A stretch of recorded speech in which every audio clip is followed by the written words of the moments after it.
What does Neptune have in common with Saturn? I know it sounds contradictory, since Saturn and Neptune have very different energies. They symbolize completely different energetic states. Saturn rules density, making things more dense. It's concrete. Saturn rules the concrete. Neptune rules dissolution. Neptune rules dissolution of boundaries. Saturn establishes boundaries, right? So they're very opposite in energies, obviously, but in real life implication, they actually have some very interesting things in common, and I want to talk about it in this video. What does Saturn and Neptune have in common? Okay, so the first thing they have in common, the first point that we need to consider, Saturn rules karma. Saturn rules karmic relationships. And under Saturn influence, you might meet people from your past life with whom you have karma. You might meet people from your soul tribe, from your soul family, but it's a karmic relationship, right? There is some karma to be finished. It can also happen if you move to your Saturn line. Things become concrete. You actually meet people with whom things become very concrete under Saturn, because it also rules karma and karmic relationships. So what happens when you meet somebody from your past life, there's a strong sense of the familiar, right? It feels very familiar. And Saturn, which rules Capricorn, the opposite sign is Cancer, ruled by the moon. It's the familiar, right?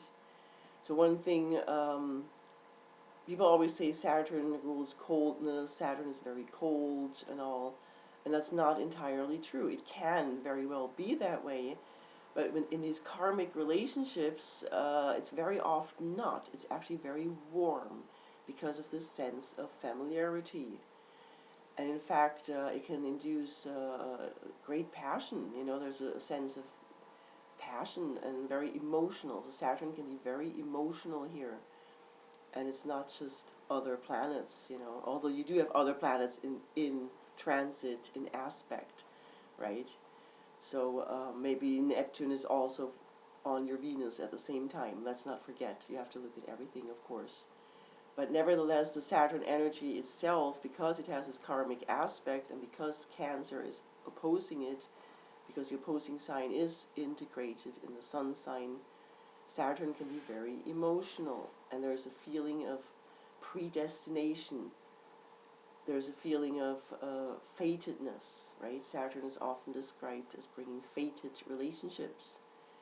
And basically that means there's some form of illusion. You do feel familiar with the person, but especially if Saturn is in a difficult transit, either to your Sun, Mars, Moon, or whatever, to a personal point, the relationship is probably not going to be very stable, because it's a karmic relationship, and the feeling of familiarity, it might turn out to be a bit of an illusion, at least in this incarnation. So yes, you do know the person, but it's still not working.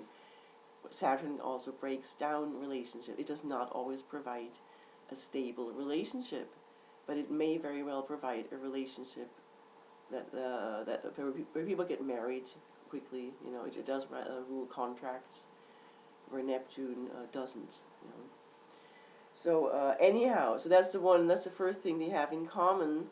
Under Saturn, relationships can also feel it can also take on a Neptunian illusion, the Neptunian feeling of, oh wow, this is my soulmate, this is my twin flame or something.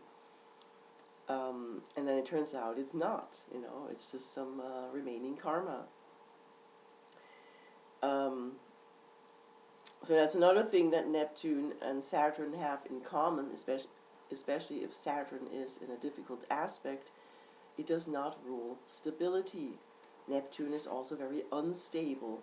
so is Saturn can also be very unstable, you know, and things are unstable because you had some kind of illusion about it. It doesn't. Not every illusion has to be Neptunian. I guess that's what I'm saying. You know, not every illusion or a wrong assumption is of Neptunian nature. But here with these karmic relationships, it does take on that feel sometimes. Okay. All right. Another thing that Saturn and Neptune have in common, or there's a very interesting aspect to it, is disclosure of truth. Saturn rules reality. Saturn rules skepticism. You know, a Saturnine person is difficult to deceive because they're very critical. You know, they question things. Saturn will rule questioning and stuff like that. And Neptune, on the other hand, rules deceit, illusions, but also the gullibility to fall for it, right? So one thing that can happen, especially under a Neptune transit, like if Neptune is on your moon or sun or whatever, there can be, some sort of relationship or whatever, and it's very shady. You fall for it. You know, there's a situation. There's a predator. A predator pops up. They lie to others, and the other person falls for it because they have not integrated their Neptune or Saturn energy. They still hold on to the Neptunian illusion, you know, and that's very difficult to break. So that's another effect of Neptune that's different from Saturn. With Neptune, when the truth will suddenly get disclosed, and it will be very embarrassing for all people involved. It's embarrassing for the predator to be disclosed, you know. Everybody will find out that it's based on lies, but also the people who fell for the lies. There's also or enablers, you know. There might be other people who actually fell for the lie, for the scam, whatever deceit it might be. And when Neptune when it works well with a person, or if a person is better if a person is really ready for it, Neptune can bring you closer to a truth that is very Saturnine in nature. Because realizing that Neptune can become very concrete when it comes to disclosing a lie. But if you're part of the group that was lied to, there might be a resistance to it, right? But if you're open to people will lose their face. People feel embarrassed that they were dumb enough to fall for it, basically, right? And that's the power of Neptune. But if you're ready, if the person is spiritually ready to receive that, you know, and to come to terms with their own naivety, with their own gullibility, then Neptune can be very, very truthful. It can be very truth revealing, but it will be a Saturnine truth. It's Saturnine to find out that everything was bullshit, right? And that's where Neptune can become very concrete if the person is open for it. But the person needs to be open for Saturn, for Saturnine energy. They need to be, or it's not just Saturn, they need to have integrated Saturn and Neptune, you know. Be willing to feel embarrassed in front of yourself, so to speak. Be willing to let go of pride. That's what Neptune demands. And that's different. I guess that's a bit different with Saturn. Saturn requires you to work hard, you know. So anyhow, so when it comes to truth, Neptune can be very Saturnine in its effect if the person is ready to face their own misconceptions, you know, their own illusions. And the last thing that I want to talk about that Saturn and Neptune have in common is isolation and loneliness.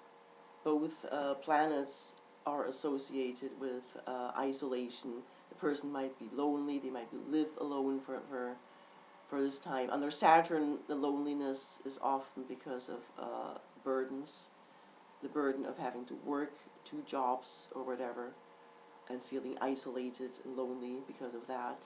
The burden of having to pay your bills and you cannot never meet friends or find a partner or whatever. But a Neptune here is, of course, different. Neptune is not as burdensome, but Neptune is it rules the 12th house. If Neptune, depending on where Neptune is in your chart, depending on where you have your north node, it will just happen. There will be periods of isolation that will be unexpected. Neptune can be very unexpected and not something the person has literally created themselves. Although the Neptunian isolation can also be in hospitals or prisons, or through a drug addiction, things like that. But so they also have in common the aspect of loneliness and depression and fear. So also fear. Saturn and Neptune both rule fear. Yeah. So I guess that's what they have in common. And if there's anything, if you have ever experienced a Neptunian transit where, also another thing I wanted to say with Neptune, if with a Neptune disclosure of truth, it can be a Neptune transit can be the biggest challenge to a person's faith in their life. It's not the Saturn transit, it's actually Neptune. Neptune will be the greatest challenge to a person's faith, to a person's belief system, because it can go very deep. It can really it can make a person very disappointed. There's great disappointment. The universe did not help you. That's what Neptune will disclose eventually. You thought the universe was giving you signs to something and it was helping you, and then Neptune comes along, and only if you're ready, you can see the truth. And then things move on, and then things do get better as soon as you integrate these two energies, and the fact that they do go together. All planets, of course, go together, right? And last but not least, people always say Saturn does not rule spirituality and Neptune does rule spirituality. I don't agree with that. All planets are of spiritual nature. All planets are spiritual. They're not one is more spiritual than the other. And Saturn, it's not correct. It's not correct that Saturn has nothing to do with spirituality. Saturn can make the spiritual very concrete in your life. Saturn is not always work, and bank money, whatever, and karma or karmic relationships. Saturn makes things concrete, and whatever is true can be made concrete. So whatever is true, whether it's part of the preconceived mundane world or not, Saturn will make things concrete that really are true. So I hope this helped, and let me know what your experience is with these two energies. If you have similar experiences, meeting people on their Saturn, living on their Saturn line, what happened, let me know. Take care.